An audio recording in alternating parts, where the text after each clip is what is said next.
Telugu Desam party ఏమో వాళ్ళ website నుంచి ఎన్నికల మేనిఫెస్టోని ఎత్తేస్తే ఇప్పుడు రామోజీరావు ఏమో ఆ వీడియోలన్నీ ఎత్తేసుకుంటున్నాడు తను గతంలో సమర్థిస్తూ మాట్లాడినవి. ఇక చంద్రబాబు గారి మీద కేసు పెట్టారు, సాయంత్రానికి డీజీపీని బదిలీ చేయించారు, అది విశేషం. హోంమంత్రి అమిత్ షా గారు వచ్చేమో ఇక్కడ కబుర్లు చెబుతున్నాడు.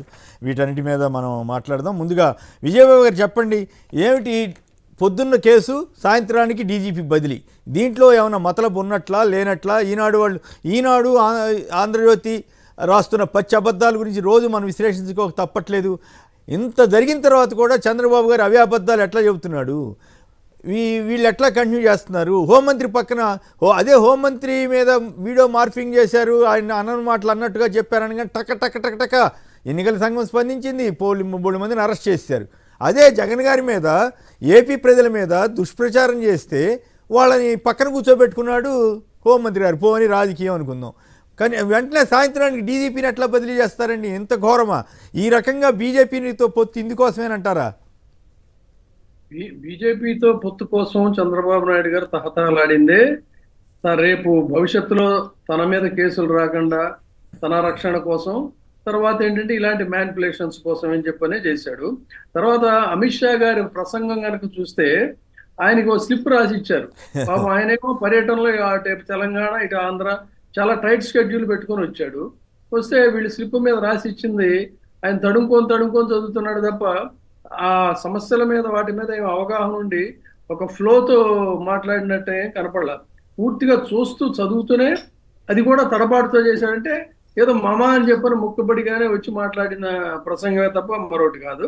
తర్వాత డీజీపీకి సంబంధించిన దీంట్లో ఏంటంటే నిన్న వాళ్ళంతా చంద్రబాబు నాయుడు గారి అనుకూల మీడియా చాలా ఉత్సాహంగా ఏదో వేటు పడిందని, ఇలా వేటు ఏంటంటే అది మా అయితే ఒక వారం రోజులు బదిలీ చేశారు. తర్వాత ఇది అమిత్ షా పర్యటనకిను డీజీపీ ట్రాన్స్ఫర్కి కూడా లింక్ ఉందని నేను అనుకోవట్లేదు. ఎందుకంటే దాదాపుగా మీకు గతంలో కూడా ఇంకా లేటుగా చేశారు ఒక రకంగా చెప్పాలంటే. ఇప్పుడు గతంలో మీకు బహుశా నాకు గుర్తున్నంత వరకు 20 రోజుల ముందే చేశారు. అదేవిధంగా వెస్ట్ బెంగాల్కి వచ్చినట్లయితే సిఎస్ని డీజీపీని కూడా చాలా ముందు చేశారు. అక్కడ వాళ్ళు పని కట్టుకొని కక్షపూరితంగా చేశారు. ఇక్కడ ఏంటంటే పారదర్శకంగా ఉండాలి. ఒకవైపు ఏమో అంటే బ్యాలెన్స్ చేసుకోవడానికి అనుకోవచ్చు. బహుశా ఒకవైపు సిఐడి కేసులు పెట్టారు చంద్రబాబు నాయుడు గారి మీదను లోకేష్ మీద, అడ్డంగా దొరికిపోయారు వాళ్ళు. దొరికిపోయిన తర్వాత కూడా ఇంకా నిస్సిగ్గుగా అండి నిన్న కూడా ఇప్పుడు మీరు ఈనాడు వీడియో అయితే మీరు వేశారో ఈటీవీ, అదే ఈటీవీలో నిన్న కూడా అంటే ఎంత బరి తెగించి ఒకవైపు ఈసీ ఆదేశాలను బేఖాతరు చేస్తూ నిన్న కూడా చర్చలు పెట్టారండి. నేను మొత్తం చూడలేదు కానీ ఎవరో చెప్తే జస్ట్ ఒకసారి చూస్తే ఏంటంటే కొంతమంది ఏదో అడ్వకేట్స్ని వాళ్ళని కూర్చోబెట్టి దీని మీద చర్చిస్తున్నారు. అంటే వీళ్ళకి అనుకూలం అయితేనేమో పయ్యావలి కేసు అయినా మాట్లాడతాడు, ఈ టీవీలో అయినా ప్రచారం చేస్తారు. వీళ్ళు వద్దు అనుకుంటే అంటే ఏమనుకుంటారంటే అంటే పయ్యావుల కేశవ్ది వాయిస్ మాత్రమే కదండి. ఆ రోజు చంద్రబాబు గారు అసెంబ్లీలోనే ఉన్నారు, ఆయన అసెంబ్లీ ప్రతిపక్ష నాయకుడు, తెలుగుదేశం శాసనసభ పక్ష నాయకుడు కదా, ఆయన మద్దతు ఇచ్చిన తర్వాతే కదా. అంటే తెలంగాణ బిల్లుకి ఎట్లయితే లేఖలు ఇచ్చి ఆ తర్వాత సోనియా గాంధీని బండబూతులు తిట్టారో అట్లాగే ఇప్పుడు కూడా మోడీ గారిని అక్కడ పొగిడి మోడీ గారి యాక్ట్నే ఇప్పుడు తిడుతూ జగన్ మీద రుద్దుతున్న వైనం మనకి అర్థం అవట్లేదంటారా? ఇప్పుడు చంద్రబాబు నాయుడు గారి వ్యూహం ఎలా అంటే రెండంచెల వ్యూహం అండి.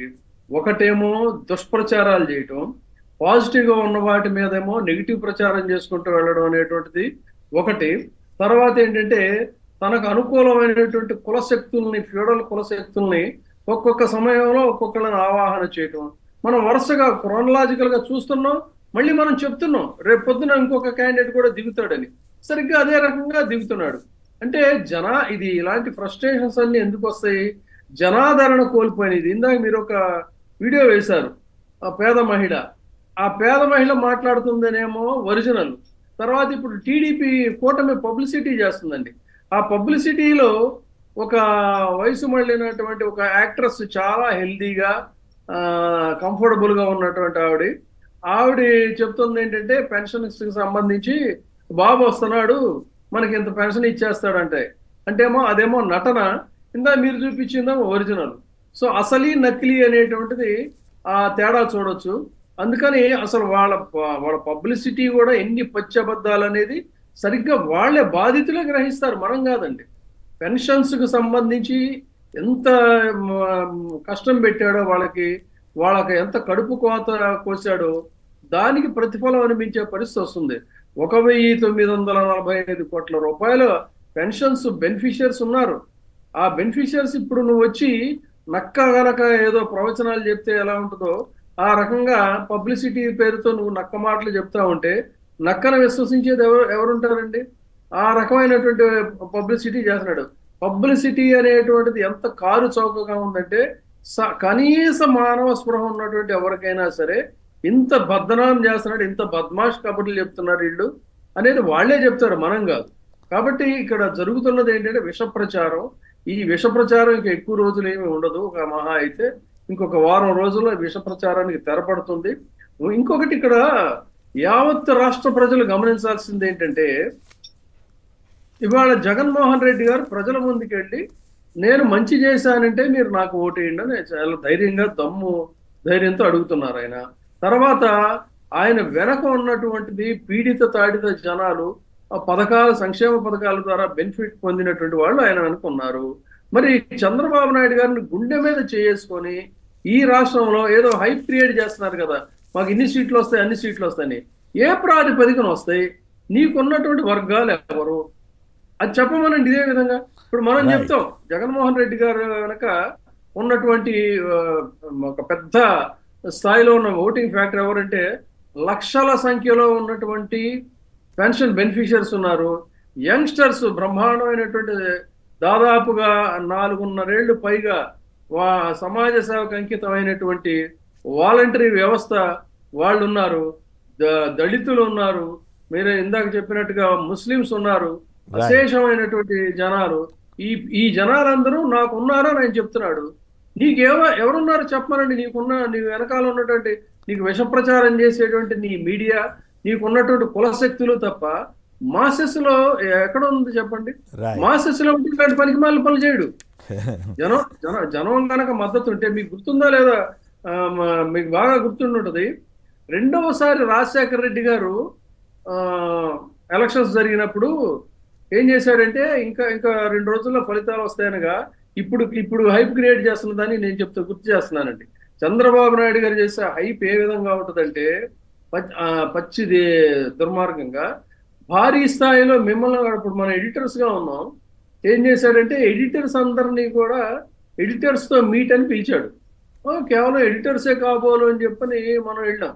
తీరా చూస్తే ఏంటంటే ఆ రకంగా ఎవరికాళ్ళు కొన్ని సెగ్మెంట్స్ అందరికీ చెప్పి అదేంటంటే ఎప్పుడు ముహూర్తం పెట్టుకోవాలి అనే దీనికి తెలుగుదేశంలో ఉన్నటువంటి ముఖ్యులు, తర్వాత ఎడిటర్స్ ని, ఇంకా కొన్ని సెక్షన్స్ ని, వీళ్ళందరినీ కూడా పిలిచి రేపు ఎల్లుండో కుర్చీలో కూర్చోబోతున్నా నేను అనే విధంగా ఒక పార్టీ డిన్నర్ ఇచ్చాడు. మీకు గుర్తుందో లేదు?